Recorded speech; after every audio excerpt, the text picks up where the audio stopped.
It was one of the bloodiest wars in American history, and it was partially fought over the issue of slavery.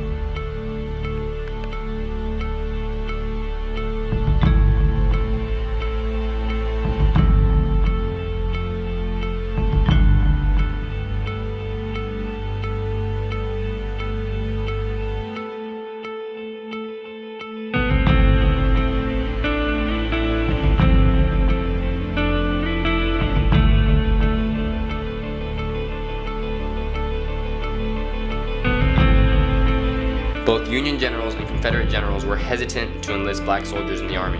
The Union was slightly less racist, so they were first to form the black regiments. For the Confederate leaders, it was a matter of pride.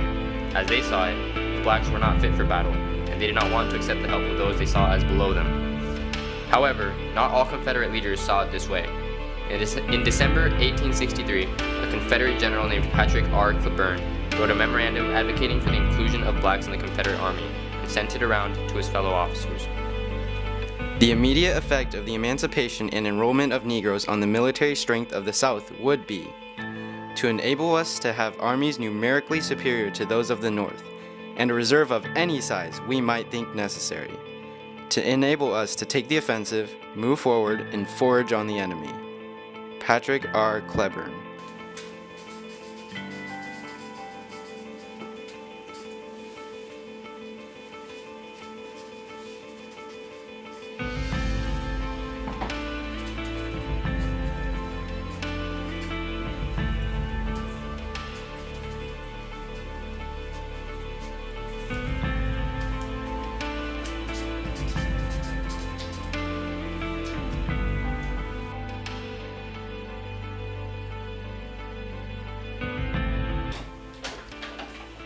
President Davis, sir, a letter from one of the generals.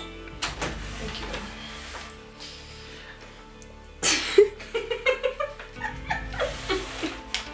you. No. Absolutely not. February 18th, 1865. Robert E. Lee writing to the House of Representatives of the Confederacy in Richmond.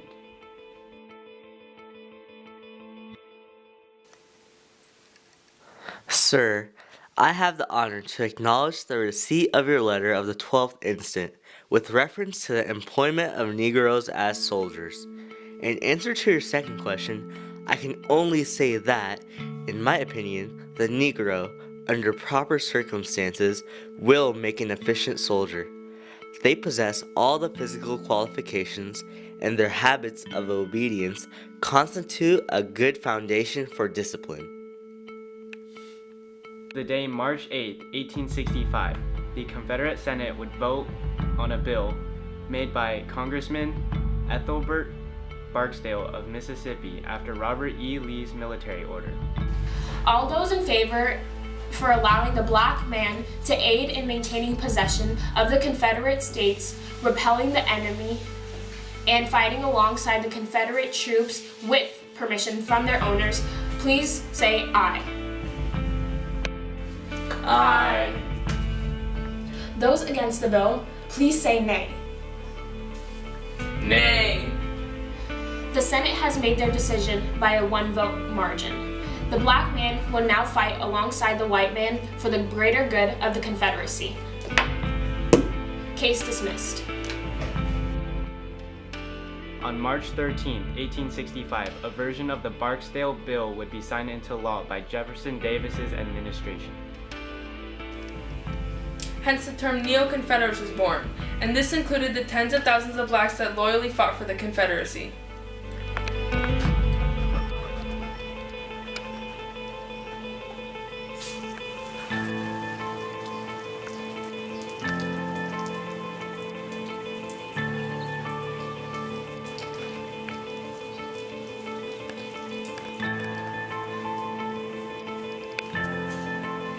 Sierra, George, I have news. Come, quick. Oh my god. Okay. Did you hear? We can join the whites in the war. No There's way! they decided that. They're fighting to keep us slaves. Now why would they want us to fight with them? No, the general said we were to be good soldiers. What's the point? Are we fighting or what? Hell yeah! Let's go!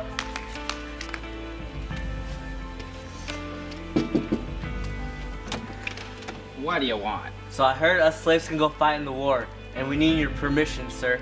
I guess that ain't a bad idea. I was planning on taking a couple of y'all anyways. Get George and John. We're leaving. Yes, sir. The blacks did not have it easy in the war. They were faced with discrimination and racial prejudice despite fighting alongside the whites and putting their own lives in danger.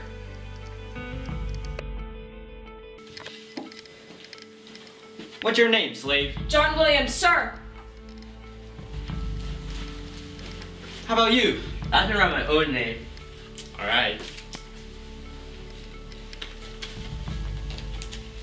Alright, y'all. Don't kill yourself. These are dangerous. Of course, you guys wouldn't know.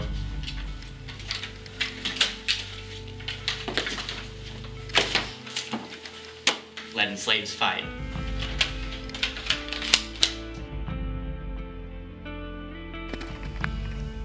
George knows, right? Correct. So, what was your initial experience to the news of being able to enlist in the Confederate Army? So, as soon as I received the news that the Confederates needed us black people, I finally felt that freedom was in my hands.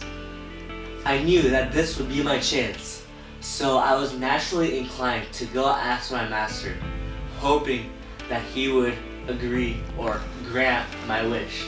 And obviously you did, because you did end up joining the Confederate Army. So what was it like being a black in the South signing up for the Confederacy? Well, as a black man signing up to be in the Confederate Army, I do not think I'm in a safe place right now. White soldiers kept giving us black soldiers some very odd stares, and it's like they don't want us to be here. Now, if the Confederacy wants to win the war, and they allowed black soldiers to come, help them fight, then why don't the white soldiers want us here? I can see your point. Thank you for your time. Black Confederate soldiers represented less than 1% of Southern black men during the time period, and less than 1% of the Confederate Army as well, and their motivation for serving isn't taken into account by their numbers. Some were forced into fighting by their slave owners, while others saw fighting as a way out of the deprivation. But even that small number of black soldiers carried immense symbolic meaning for the Southern black men. They were given a chance to do something that they never imagined they could do. We are fighting this war to show the South that us black people have a voice. Amen. Oh, yeah! Even if we don't make it past the Civil War, and if we don't live, the South will still know that the black people, that us black people, are mighty.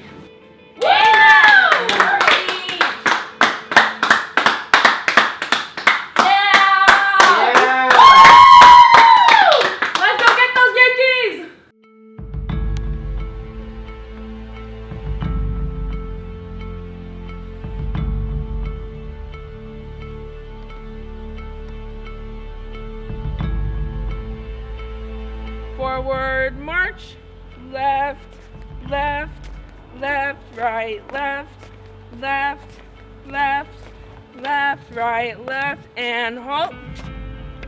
Why do we have to be in the back? It feels like we have no purpose at all. We're back. Black people are always going to stay black. Shut up, Private.